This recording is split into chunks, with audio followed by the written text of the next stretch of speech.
This is a dead character, but this is a live one. Let's show you how to make that.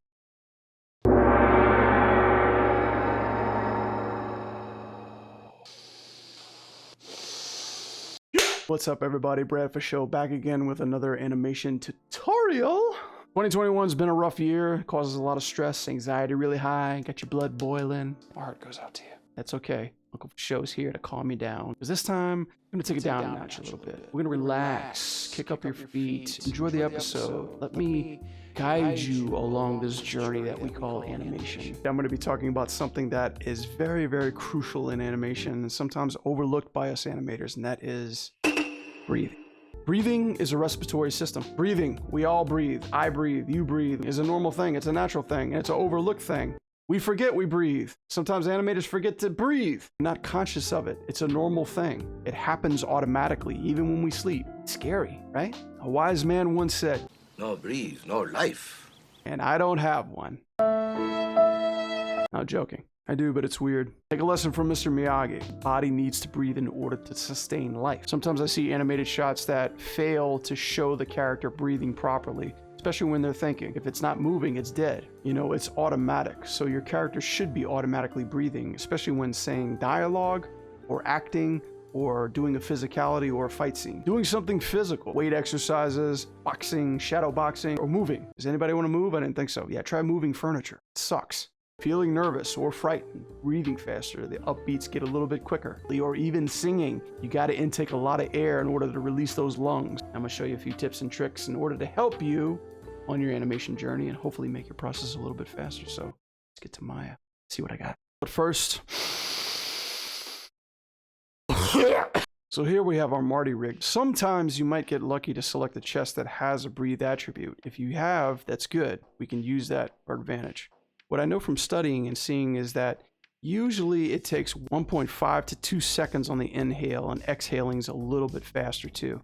The whole thing is roughly about 30 to 45 frames on the inhale, and then exhaling usually goes to 65 to 70 depending on who your character is, big, tall, medium, small, young, old, you get the point. So I'm going to set my first keyframe around frame 33, and this will be my entire inhale. Now to do this really quick and to the point, I'm just going to expand the chest to see how far it goes. Then I'm going to add my ending keyframe around, let's just say 61 for good measure. We can scale and time offset it later when we're polishing it. So what I'm looking for on the inhale is I'm going to take the keyframe and my rig and expand the chest to see how far the chest can go out without deforming it. Keeping it on model, but also keeping it believable. So I'm going to look for the apex and flatten out the curve a little bit.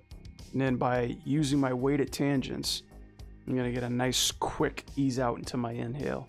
If we think about our chest and our breathing, as soon as we hit that spot where the lungs expand and go back to collapsing, there's a nice big weight shift going from ease in, ease out. And now around the 33 mark into, I'm kind of seeing where my inhale goes and my exhale begins. So what I'm going to do is add another keyframe right in the middle, drag it down because I'm wanting it to push down, but also feel the weight of that exhale. Drag all the way out until deflation. So starting from the beginning again, I'm just shaping up these tangents to get that feel that I'm looking for. Nice sharp inhale to a nice easy ease. Are we having fun now? Remember, take a step back, breathe, and a nice long ease out on the exhale. We also have to remember that the stomach's also going to be a part of this process. It's important to know that when breathing, the belly usually gets inflated first, followed by the chest. Most people think the chest comes first, then the belly. No, it's unnatural to be breathing in that way. This is the proper way to do it. So with that, I'm going to try to cheat my stomach a little bit. Some rigs have better stomach controls than this one, but I'm going to try to copy and paste the same curve that I made for the chest on the TZ plane for the stomach offsetter. Now obviously I'm going to have to scale this sucker way down because I don't want the chest or the spine to look like it's pushing forward.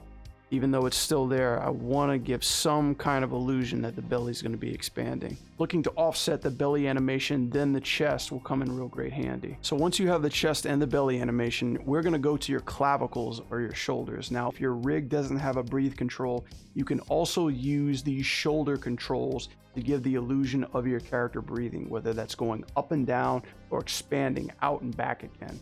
Using those controls, especially on a big giant top character, can really help in your animation to get that breathe looking alive. I'm going to be taking my arc and copy pasting that animation onto our RZ so the rotations go up and down as the breathing is occurring.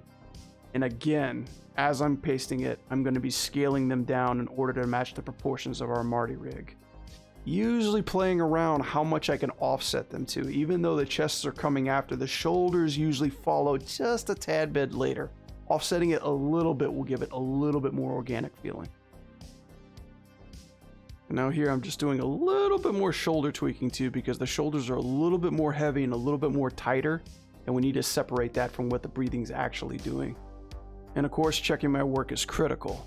Looking at it from the front, the back, from the sides, making sure that the breathing is doing exactly what I want it to do. I could already feel myself getting better. Great. So now what I'm going to be doing is taking that animation and copied and again applying it to the neck and the head too. Especially people that are standing there. Once you're breathing, the head is also rotating too. So I'm going to add this to them, scaling that down a bit as well. When we exhale, the head is reversing up, and when we inhale, the head is slowly tilting down, rocking back and forth like a small boat. Remember, we're trying not to make it obvious that the head, the shoulders, and the chest is moving, but we're trying to get that feeling of that life moving in. It's going to help us out later, trust me. We're supposed to give the impression of Marty is alive and breathing. He's not a statue.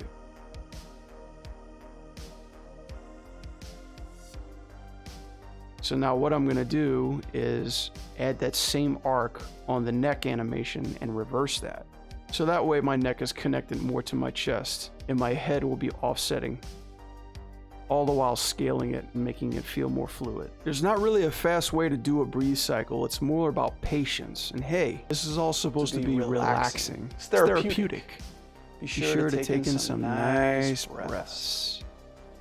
Breathe in and out. One more small detail that you can give to your character is the nostril animation. Breathing in is very natural through the nose. The only time we're breathing through the mouth is when we desperately need oxygen. So usually after you're running or carrying your kids to school or talking too much.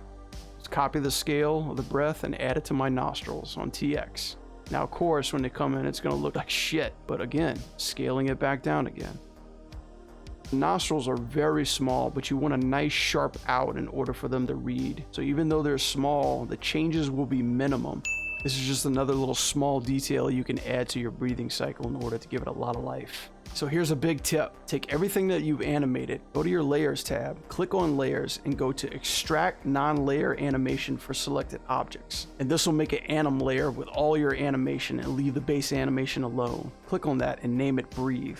And now we have our breathe layer, separate from the animation that we could add to the character, whether they're walking, talking, or acting. Now the fun stuff. We can go to our weight control, scale it back and forth to control how big or how small our breath can be. Here's another fun tip. Go to your graph editor, click on your retiming scale tool, click on the beginning and the end of your animation and scale that sucker down for rapid fire breathing. Suppose if he just got done running or scared out of his mind. And also expanding it outwards for that giant breath. Your character might be yawning or holding his breath or meditating like we are. There's many ways you could play around with this breathe layer in order to get the desired effect that you're after. And now you have your breathing layer, independent of your base animation. You can do whatever and anything to your character without having to worry about screwing up your breathe cycle. Set it and forget it. Feeling better already. Thanks for stopping by. Breathing is essential and important, so don't forget it when you're animating. It's that little thing that's going to separate you from the rest of the pack. I hope we relieve some stress with that demo. You know what else relieves stress? Subscribing. Please hit subscribe and a like button. It would really help me out a lot. Over 200 subscribers. I can't believe it. Thank you so much. It means the world to me. Even though it's a little small sub goal, it's really, really impactful. and it really helps me out a lot. These videos are very hard to put together, so please leave me a comment. I'd love to read them. Let me know how I can improve, and if there's any other videos you'd like to see in the future, let me know down below. Don't be shy, breathe, have fun, and enjoy your work. I'm Brad for show. Namaste.